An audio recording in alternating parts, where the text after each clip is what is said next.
I did not have a chance to watch Prime Minister Netanyahu's speech. I was on a video conference with our European partners with respect to Ukraine. I did have a chance to take a look at the transcript, and as far as I can tell, there was nothing new.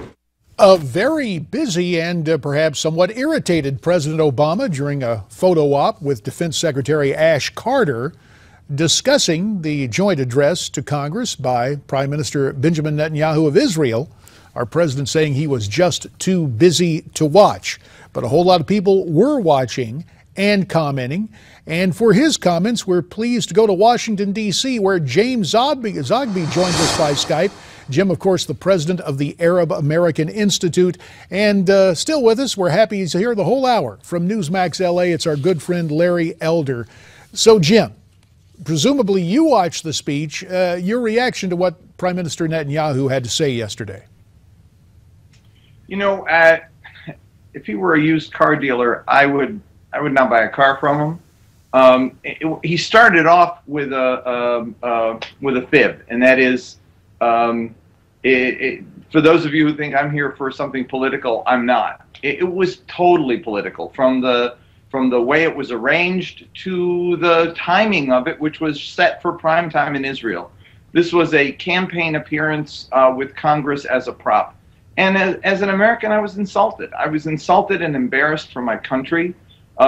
Congress demonstrated why it works real hard to earn a 9% favorable rating. And the image of America in the rest of the world cannot but have suffered as a result of this display of subservience to a foreign leader. It was just embarrassing as an American. I was hurt for my country. James, I'm not hearing any empathy from you whatsoever about Netanyahu's position. Do you not believe that he believes in good faith that Iran, a sworn enemy of Israel, a country that's called for its destruction, is about ready to get a nuclear bomb? And if it gets a nuclear bomb, the country will be wiped out. And don't you think, if that's the case, that he feels that way, he's got a legitimate concern to come here and lay out his case? Don't get hysterical with me now. The issue is that there's no one who does not believe that Iran's a threat. In fact, Iran was unleashed as a threat because of the war in Iraq. It was one of the consequences that the Bush administration never factored in. Now, here's the issue. We have to figure out how to deal with Iran right now. And that's what the president, not just the president, mind you, but the P5+1, every major power that we deal with in the world is involved in these negotiations. If John Boehner and Benjamin Netanyahu are telling us they don't trust the P5+1. They don't trust our major European allies who are in this negotiation process with us, then they ought to come right out and say it. Tell us what they want. Do they want a war with Iran right now? Do they want America to get involved in a ground war in the Middle East again, which proved nothing the last time other than the fact that we did not have the resources to continue this fight indefinitely? Here's the point. The administration understands that Iran is not to be trusted. The administration understands that Iran has become emboldened in the region and is a real threat. They're trying to contain and control that threat and ultimately to neuter it. But the process has to be allowed to continue. There is no bad deal. There is no deal at all. They're still negotiating. But 2 weeks before the Israeli election, in prime time for an Israeli television audience, for John Boehner to invite him with Sheldon Adelson, who paid $100 million to get a front row seat, that was embarrassing. That was embarrassing as an American. You don't do that. Winston Churchill did not come here to influence our politics or British politics. He came here on a mission to deal with an issue of importance to his country. Benjamin Netanyahu could have given that speech, as Israeli commentators said, a week after the election. He has already given that speech 3, 4, 5 months ago. Well, the only purpose for this speech was embarrass the president and get him elected in Israel. That's embarrassing. Well, let's just say, for the sake of argument, I believe you happen to be right. Whenever someone says politics is not involved, it can be all about politics. No less an American luminary than Dwight Eisenhower used to often say that, claim he was not a politician, and yet he was well versed in the political arts. But let's go back to the point. Even if all of that is true, Jim, the old saying is even a broken clock is right twice a day.